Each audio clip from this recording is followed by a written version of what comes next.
السلام علیکم ورحمۃ اللہ وبرکاتہ۔ اعوذ باللہ من الشیطان الرجیم، بسم اللہ الرحمن الرحیم۔ وَيَوْمَ نُسَيِّرُ الْجِبَالَ وَتَرَى الْأَرْضَ بارزة وحشرناهم فلم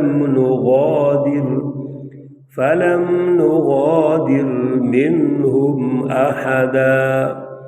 صدق الله العلي العظيم۔ اللهم صل على سيدنا ومولانا محمد النبي الأمي وعلى آله وأصحابه وبارك وسلم عليه۔ معزز بھائیوں اور بہنوں، سورۃ الکہف ہے، پارہ نمبر 15 ہے، آیات مقدسہ نمبر 47، 48 اور 49 ہیں، اور یہاں الحمدللہ سورہ مقدسہ کا رکوع نمبر 6 اور پارے کا رکوع نمبر 18 مکمل ہو رہے ہیں۔ اللہ رب العزت سے درخواست ہے، التجا ہے، اللہ ان آیات کا فہم، ان کا شعور، اعلیٰ نظریہ عطا فرمائے اور عمل کی توفیق اور صلاحیت عطا فرمائے۔ گزشتہ درس میں اللہ رب العزت نے دنیا کی زندگی کی مثال دے کر یہ ارشاد فرمایا کہ یہ دنیا عارضی ہے، یہ بہاریں چمک دمک عارضی ہے، اور اصل میں سب کچھ ختم ہو جائے گا، اور یہ جتنی بھی تر و تازگی ہے اس کی مثال ایسے ہے جیسا کہ ایک خشک اور مردہ زمین ہے جس پر بارش کا پانی آتا ہے اور پھر وہ مردہ زمین زندہ ہو جاتی ہے، اس پر گنجان درخت اگتے ہیں، اسی طرح سبزہ اگتا ہے، لہلہاتی کھیتی آنکھوں کو بڑی پیاری لگتی ہے، مگر چند روز چند مہینے جب گزرتے ہیں تو وہ پھر سوکھنا شروع ہو جاتی ہے، ہم اس کو باقاعدہ کاٹ لیتے ہیں، اور پھر اس کو ہم کاٹنے کے بعد جو ضرورت کی چیز ہے اس کو علیحدہ کر لیتے ہیں، بوسے کو علیحدہ کر دیتے ہیں، کچھ چیزوں کو اڑا دیتے ہیں، کچھ وہ جانوروں کی خوراک بن جاتی ہے، کچھ انسانوں کی خوراک بن جاتی ہے، پھر وہ دوبارہ جو ہم نے کھایا پیا ہے وہ زمین میں چلا جاتا ہے، پھر وہ بیج ڈالتے ہیں، تو یہ ایک سرکل ہے دنیا کی زندگی کا۔ لہٰذا یقیناً دنیا کی زندگی بڑی خوبصورت ہے، اور وہ المال والبنون زینت الحیات الدنیا، اس میں کوئی شک نہیں ہے، لیکن اس ساری خوبصورتی کو جب دیکھتے ہیں، خوشحالی کو دیکھتے ہیں، تو اللہ کو نہیں بھولنا چاہیے، ہمیشہ ماشاء اللہ لا قوت الا باللہ، یہ فراموش نہیں کرنا چاہیے۔ اس لیے اللہ نے ہمیں جھنجھوڑا ہے کہ انسان بھی تو ایسے ہی ہے، وہ بھی ایک بیج کی طرح ماں کے پیٹ میں اگتا ہے، پھر دنیا میں آتا ہے، اور پھر ایک وقت میں وہ چلا جاتا ہے، وہ واپس اللہ کے پاس چلا جاتا ہے۔ آج اسی منظر نامے کو اللہ رب العزت نے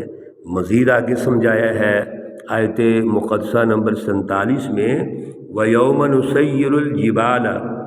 جس وقت ہم پہاڑوں کو چلائیں گے، جب قیامت آئے گی تو یہ جو پہاڑ ہمیں بڑے طاقتور نظر آتے ہیں، مضبوط نظر آتے ہیں، یہ ریزہ ریزہ ہو جائیں گے۔ وَتَكُونُ الْجِبَالُ كَالْعِهْنِ الْمَنْفُوشِ، قرآن پاک میں ایک دوسری جگہ اللہ رب العزت فرماتے ہیں کہ یہ جو پہاڑ ہیں یہ تو ریزہ ریزہ ہو جائیں گے، اور جس طرح ایک روئی ہوتی ہے اس طرح اڑیں گے یہ۔ وَتَرَى الْجِبَالَ وَتَرَى الْأَرْضَ بَارِزَةً، اور زمین کو آپ دیکھیں گے یہ ایک کھلا میدان بن جائے گی۔ اس وقت زمین کے اوپر جو پہاڑ ہیں، جو عمارتیں ہیں، بڑی بڑی اونچی عمارتیں، سب ختم ہو جائیں گی، اور زمین چٹیل میدان ہو جائے گی، پانی ابلے گا، زمین اور پانی اور یہ ساری چیزیں مکس ہو گئیں اور ایک چٹیل میدان کی طرح ہو جائے گی زمین، ہر چیز ختم ہو جائے گی۔ وَحَشَرْنَاهُمْ، اور پھر ہم آپ کو جمع کریں گے، فلم نغادر منہم احدا، اللہ کی عدالت میں جب جمع کریں گے تو کوئی شخص بھی پیچھے نہیں رہ سکے گا، سب وہاں پر اللہ کے سامنے موجود ہوں گے۔ وَعُرِضُوا عَلَىٰ رَبِّكَ صَفًّا، اللہ رب العزت کے سامنے ایک صف میں وہ کھڑے ہوں گے، جیسے قطار کے اندر لوگ کھڑے ہوتے ہیں۔ حدیث پاک میں آتا ہے اللہ رب العزت 120 صفیں بنائیں گے، 80 صفیں جو ہے وہ صرف امت محمدیہ صلی اللہ علیہ وسلم کی ہوں گی، اور سب وہاں پر موجود ہوں گے۔ اور کیسے موجود ہوں گے، ان کی کیفیت اللہ نے بیان کی، لَقَدْ جِئْتُمُونَا كَمَا خَلَقْنَاكُمْ أَوَّلَ مَرَّةٍ، ہم آپ کو وہاں پر لے کے آئیں گے، جب آپ وہاں پہنچیں گے تو ایسے ہوں گے جیسے پہلی مرتبہ پیدا ہوئے، یعنی کہ جیسے انسان جب دنیا میں آیا تو بالکل ننگ تڑنگ، جسم پر کچھ نہیں ہے، اسی طرح وہاں پر سب لوگوں کو جمع کیا جائے گا۔ جب ان کے پاس ہے ہی کچھ نہیں، دنیا میں جب ہم نے ان کو دفن کیا تھا تو کیا تھا ان کے پاس؟ کچھ بھی نہیں، وہ جسم بھی ختم، اس کا جو کفن ہے وہ بھی ختم۔ اب اللہ رب العزت کے پاس جب یہ آئیں گے تو خالی ہاتھ ہوں گے۔ بل زعمتم ان لن نجعل لکم موعدا، اللہ رب العزت چیلنج دے رہے ہیں، الرٹ کر رہے ہیں، آپ کا تو گمان یہ تھا کہ یہ جو اللہ کا وعدہ یہ ہو کر ہی نہیں رہے گا، یہ تو انبیاء علیہ السلام ایسے ہی باتیں کرتے ہیں، بلکہ آپ تو انبیاء کے مقابلے میں آ کر یہ کہتے تھے کہ یہ کیسے ممکن ہوگا کہ جب ہم دنیا سے چلے جائیں گے، مٹی میں مل جائیں گے، ریزہ ریزہ ہو جائیں گے، پھر دوبارہ کیسے زندہ ہوگے؟ آج اپنی آنکھوں سے دیکھ لو۔ حدیث پاک میں آتا ہے اس وقت، اور وہ جو لمبی صف یا قطار ہے وہ ہم عام طور پہ قطار یا صف نہ سمجھیں، وہ تو ایک زمین سے کونے کے لے کے دوسرے کونے تک ہوگی، پتہ نہیں کتنی لمبی ہوگی وہ، اور پھر سب لوگ کھڑے ہوں گے اور سب نفسی نفسی کے عالم میں ہوں گے۔ یعنی یہ سوال پیدا ہو سکتا ہے کہ وہ ننگ تڑنگے ہوں گے تو کس طرح اکٹھے ہو جائیں گے؟ اور بھائی کسی کو خبر ہی نہیں ہوگی، یوم یفر المرء من اخیہ وامہ وابیہ وصاحبتہ وبنیہ، وہاں ماں باپ کی پہچان نہیں ہے، اولاد کی پہچان نہیں ہے، میاں بیوی کی پہچان نہیں ہے، بڑے محبت کرنے والے دنیا ایک دوسرے سے، جان نچھاور کرنے والوں کی پہچان نہیں ہوگی، سب بھاگ رہے ہوں گے، ربی نفسی نفسی کا عالم ہوگا۔ ایسے حالات میں انسان صرف اپنی فکر میں ہوگا، اس نے کیا کسی کی طرف دیکھنا ہے؟ پھر آگے دیکھیے وَوُضِعَ الْكِتَابُ فَتَرَى الْمُجْرِمِينَ، اللہ رب العزت نے جو ان کا لکھا ہوا ہے، الکتاب لکھا ہوا پورا اعمال نامہ اللہ ان کے سامنے پیش کر دیں گے۔ فَتَرَى الْمُجْرِمِينَ مُشْفِقِينَ مِمَّا فِيهِ، یہ جتنے مجرم ہوں گے ڈر رہے ہوں گے کہ اس کے اندر کیا کچھ ہے۔ وَيَقُولُونَ، اور جب دیکھیں گے تو کہیں گے یا وَيْلَتَنَا مَا لِهَٰذَا الْكِتَابِ، ہائے یہ اللہ کا لکھا ہوا جتنا کچھ ہے، لا یغادر صغیرہ، اس میں کوئی چھوٹی چیز بھی باقی نہیں رکھی گئی، ولا کبیرۃ، نہ کوئی بڑی چیز ہے، الا احصاها، مگر سب چیزیں اس میں شامل ہو گئی ہیں، سب چیزوں کو شمار کر دیا گیا ہے۔ وہ اعمال نامہ جو ان کو دیا جائے گا، اللہ رب العزت نے A to Z ایک ایک چیز اس میں لکھی ہوگی، اور وہ آج کے دور میں تو سمجھنا اور آسان ہے، جتنی آڈیوز ہیں، ویڈیوز ہیں، جو اس نے زبان سے بولا، ہاتھوں سے کیا، پاؤں سے چلا، جو جو جرم کیے، جس طرح کی نوعیت ہوگی، سارا کچھ اس کے اندر وہ موجود ہوگا۔ وَوَجَدُوا مَا عَمِلُوا حَاضِرًا، اور جو کچھ بھی انہوں نے کیا اس میں موجود ہوگا،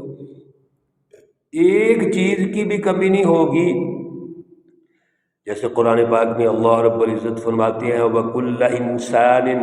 أَلْزَمْنَاهُ طَائِرَهُ فِي عُنُقِهِ، ایک انسان جو ہے اس کے ساتھ جیسے ایک پرندہ ہوتا ہے، وہ لٹکا ہوا ہے، ایک باکس اس کے موجود ہے، اس کے اندر وہ اس کے ساتھ رہے گا، سب کچھ اس کے اندر موجود ہوگا،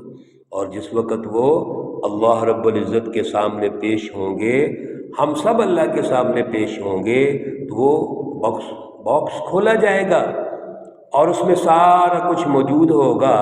اور جیسے یہ مجرمین کہہ رہے ہیں کہ یہ تو کچھ چیز چھوڑی نہیں گئی، ہر چیز اس کے اندر موجود ہے، اگر کوئی انکار کرے گا تو اللہ رب العزت فوراً اس کے سامنے پیش کر دیں گے۔ جیسا کہ دنیا کے اندر یہ ہٹ درم تھے، مانتے نہیں تھے، ضدی تھے،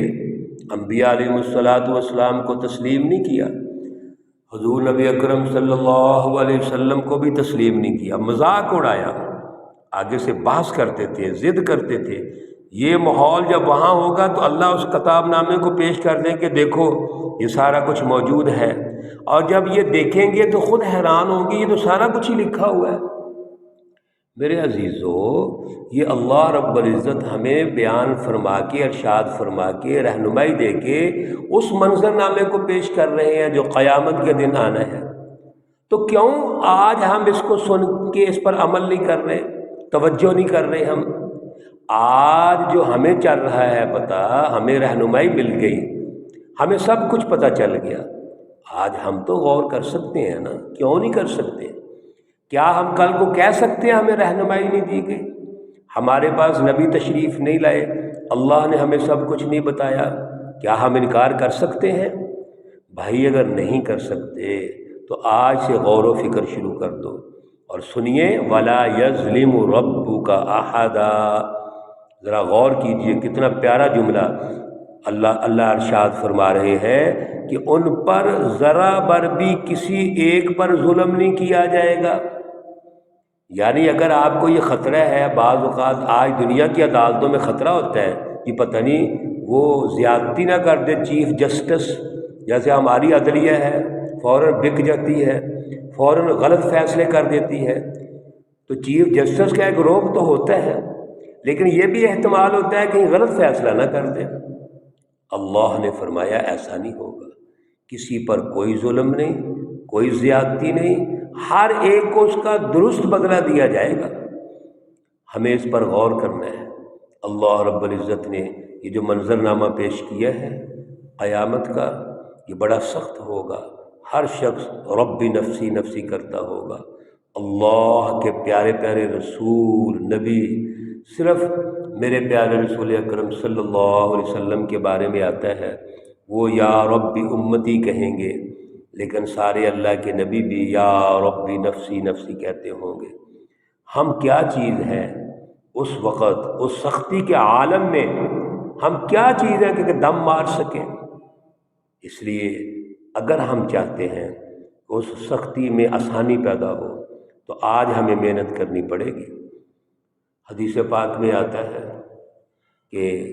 مومن کا جو حساب کتاب ہے وہ یسیر ہوگا، آسان ہوگا، کافر کا جو حساب کتاب ہے وہ سخت ہوگا۔ صحابہ کرام نے پوچھا یہ یسیر کیا ہے؟ رسول اکرم صلی اللہ علیہ وسلم نے فرمایا حساب تو ہونا ہے، وہ تو نہیں رہے گا، لیکن اس کی پڑتال نہیں ہوگی، یعنی ایک ایک چیز کے بارے میں کہاں سے آیا، کہاں لگایا، اس کی کھوج لگانا تفصیل میں، اللہ تعالیٰ ہمیں معاف کر دیں گے، حساب کتاب تو ہوگا۔ جبکہ کافر اور ظالم اور منافق اور مشرکین جو ہیں ان کا ایک ایک حساب کتاب ہوگا کہ یہ کہاں سے آیا، کہاں گیا، کیا کیا، یہ عمل جو تم نے کیا ہے ظلم کا کیوں کیا؟ تمہارے پاس اللہ کے نبی نہیں آئے تھے؟ سوال کا جواب دو، پھر ان سے جواب لینا پڑے گا، پھر لمبا چوڑا حساب ہوگا، جانچ پڑتال ہوگی، اور وہ بڑا سخت ہوگا۔ اللہ رب العزت آسانیاں پیدا فرمائے، اس موقع پر بھی اللہ آسانی پیدا فرمائے، اور آج اللہ رب العزت کی رہنمائی کو سمجھ پر عمل کی توفیق عطا فرمائے۔ اللہ رب العزت تمام مرحومین و مرحومات کو جنت الفردوس میں اعلیٰ مقام عطا فرمائیں۔ اللہ رب العزت تمام بیماروں کو شفائے کاملہ عاجلہ مستمرہ عطا فرمائے۔ ربنا تقبل منا انك انت السميع العليم وتب علينا انك انت التواب الرحيم، وصلى الله تعالى على النبي الأمي محمد وعلى آله وأصحابه أجمعين برحمتك يا أرحم الراحمين۔ السلام عليكم ورحمة الله وبركاته۔